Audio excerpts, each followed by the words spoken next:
এই তানহা, তানহা দাঁড়াও। অফিসের মধ্যে আমি তোমার সিনিয়র আর তুমি আমার জুনিয়র, তো আমি সিনিয়র হয়ে তোমার সাথে যেতে পারবো না।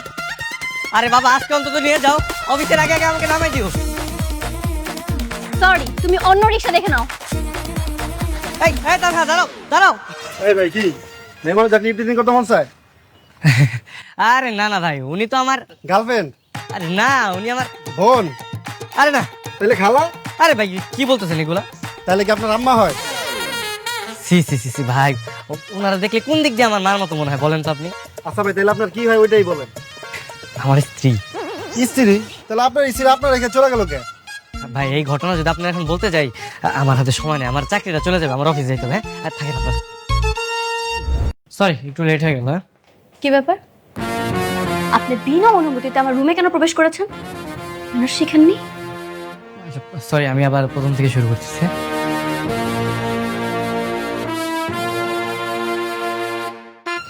May I come in, ma'am?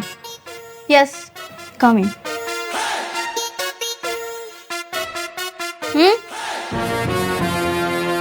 আমি কি আপনাকে বসতে বলেছি? Sorry ma'am. বসুন। না ইটস ওকে।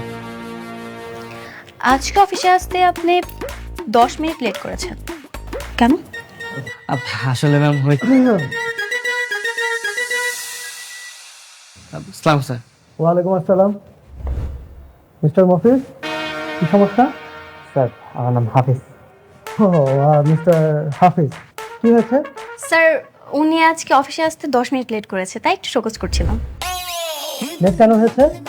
কি বলবে, রান্না করেছি, বাজার করেছি, ব্যাচেলার মানুষ, তাই না?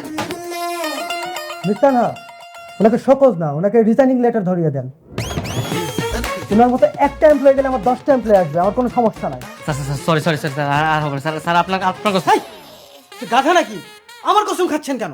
সরি স্যার, ভুলে গেছি স্যার, আমার কসম করে বলতে স্যার হবে না স্যার। ঠিক আছে মিস্টার হ্যাঁ, এবারের মতো ওনাকে ক্ষমা করে দেন, কিন্তু ওনার কাজের প্রেশার 10 গুণ বাড়ায় দিবেন। এই কাজের প্রেশারে ওনার শাস্তি। আর আপনি নেভার গেট লেট অ্যাগেন, ওকে? সো মিস্টার হাফিজ, এখানে টোটাল 10টা ফাইল আছে। এই ফাইলের সকল হিসাব আপনি শিটে আপডেট করবেন। আর হ্যাঁ, নির্ভুলভাবে। দু একটা করলে হয় না, আসলে এতগুলো তো পারবো না। স্যার, সরি সরি সরি, আমি সব করে দিচ্ছি, সমস্যা নেই।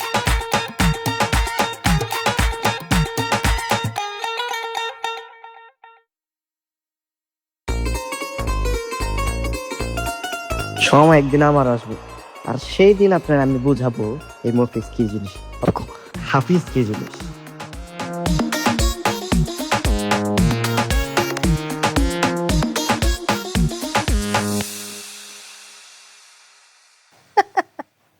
আরে না না, ওই যে হাফিজ আর বৌমা যদি ছুটি পায় তখন সবাই একসাথে এসে বেরিয়ে যাব।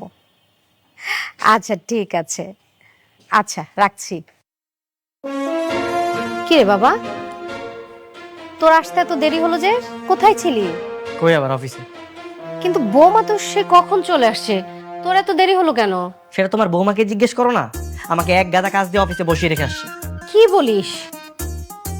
এই 11টা পর্যন্ত বৌমা তোকে কাজ করিয়েছে? বৌমা, এই বৌমা। থাক থাক, ওকে আর ডাকতে হবে না, ওকে ডেকে কোনো লাভ নেই। ওকে সারাদিন আমি যে বাসার মধ্যে অনেক কাজের প্রেশার দিই না, এই কারণে আমাকে অফিসে কাজের প্রেশার। আচ্ছা, তুই অফিসে বলে দিস না কেন যে ও তোর বউ? কি বলো মা, বলে দিস না কেন? এটা যদি আমি বলি মানুষ তো হাসাহাসি করবে, তখন বলবে স্বামীর চেয়ে স্ত্রীর পজিশন অনেক হাই। এই কারণে আমি তানাকে বলে রাখছি যে কাউকে না বলতে, আর ও কাউকে বলে না। তাই বলে সারা জীবন এরকমই করবি? না না মা, এইভাবে কেন চলবে? আমি স্ট্রাগল করতেছি না, স্ট্রাগল করতে করতে যখন হায়ার পজিশনে একটা জব পাবো, তখন সবাইকে বলবো যে তানহা আমার ওয়াইফ। আর তখন ওকে এমন প্রেশার দিব, এমন প্রেশার রাখবো। তাই নাকি স্যার? আমাকে অনেক প্রেশার দিবেন, অনেক কাজ করাবেন, কিন্তু কিভাবে কিভাবে করবেন এই ষড়যন্ত্র? হ্যাঁ, আমি তো অনেক ভালো রেজাল্ট নিয়ে গ্রাজুয়েশন কমপ্লিট করেছি, তারপরে জব পেয়েছি, কিন্তু আপনি আপনি তো টিটিপি। টিটিপি কি বৌমা? টেনে টেনে পাস মা। আপনার ছেলে তো টেনে টেনে পাস করেছে, যে রেজাল্ট করেছে সেই রেজাল্টে কোথাও জব মিলছে না। আমার রেফারেন্সে জব পেয়ে এখন আমাকে টেনে নিচে নামাতে চাচ্ছে। বোকারাম, মানুষের বোকার একটা লিমিট থাকা দরকার। মন খারাপ করিস না বাবা, আমার বিশ্বাস তুই একদিন পারবি মফিজ। মা আমার নাম মফিজ না, আমার নাম হাফিজ। ও ভুল হয়ে গেছে, মাঝে মধ্যে হাফিজ বলতে গিয়ে না মফিজ বলে ফেলি।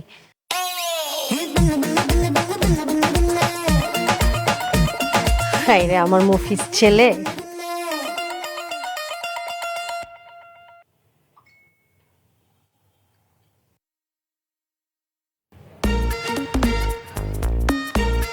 সরি, কেন?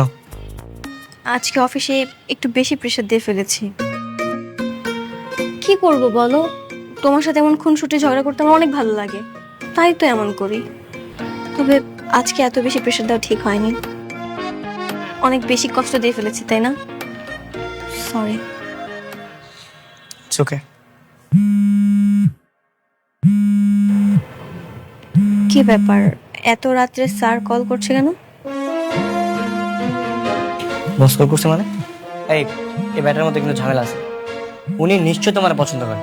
ছি, উনি আমার বাবার বয়সী। যার বয়সেরই হোক, এখন রাত হয়েছে, ফোন ধরা যাবে না, ফোন কাটো। হ্যাঁ, ইম্পর্টেন্ট কোনো কল তো হতে পারে, তাই না? আসসালামু আলাইকুম স্যার। ওয়ালাইকুম আসসালাম। মিস তানহা, কেমন আছেন আপনি? Loud loud. জি স্যার, ভালো আছি। এত রাত্রে কল করেছেন স্যার, কোনো প্রবলেম হয়েছে কি? আরে না না না, কোনো সমস্যা নাই। আসলে ভালো লাগছিল না, ভালো আপনার একটু খোঁজ খবর নেই। হ্যাঁ, ডিনার করেছেন আপনি? জি স্যার, করেছি। ও আচ্ছা। আপনি করেছেন স্যার? না, আমি এখনো ডিনার করিনি। তবে আপনাকে নিয়ে একদিন ডিনার করতে চাচ্ছি, যদি আপনার অনুমতি হয় আর কি। স্যার, আমার তো রাত্রে বাসা থেকে বের হওয়ার পারমিশন নেই, সো তবে আপনি চাইলে কিন্তু আমরা লাঞ্চ করতে পারি একসাথে। ও শিওর, কোনো সমস্যা নেই। যে সমস্যা হচ্ছে ওই যে মিস্টার মফিজটা। আরে শালা দেখি। মফিজ মানে আপনি কি হাফিজ সাহেবের কথা বলছেন? হ্যাঁ হ্যাঁ হ্যাঁ, ওই যে হাফিজ হাফিজ, হ্যাঁ ওই ছেলেটা। আর বলবেন না, আপনাকে নিয়ে যখনই কোথাও যেতে চাই ওই ব্যাটা কেমন জানি আমাদের পিছনে লেগে যায়। তবে আমার মনে হয় কি জানেন, ওই ব্যাটা মনে হয় আপনাকে পছন্দ করে। হতে পারে। আরে না না, এটা মোটেও হতে দেওয়া যাবে না।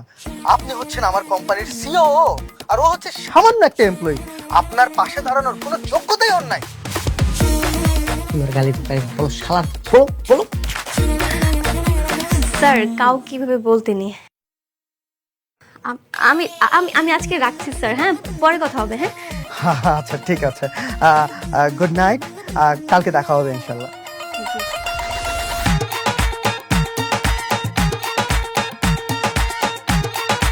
কপাল আমার, রাত 12টার সময় বস ফোন দিয়ে আমার সামনে আমার বউয়ের সাথে লাইন মারে, আবার আমার বলে মফিজ। আর আমি মফিজের মতো বসে বসে দেখতেছি, শুনতেছি।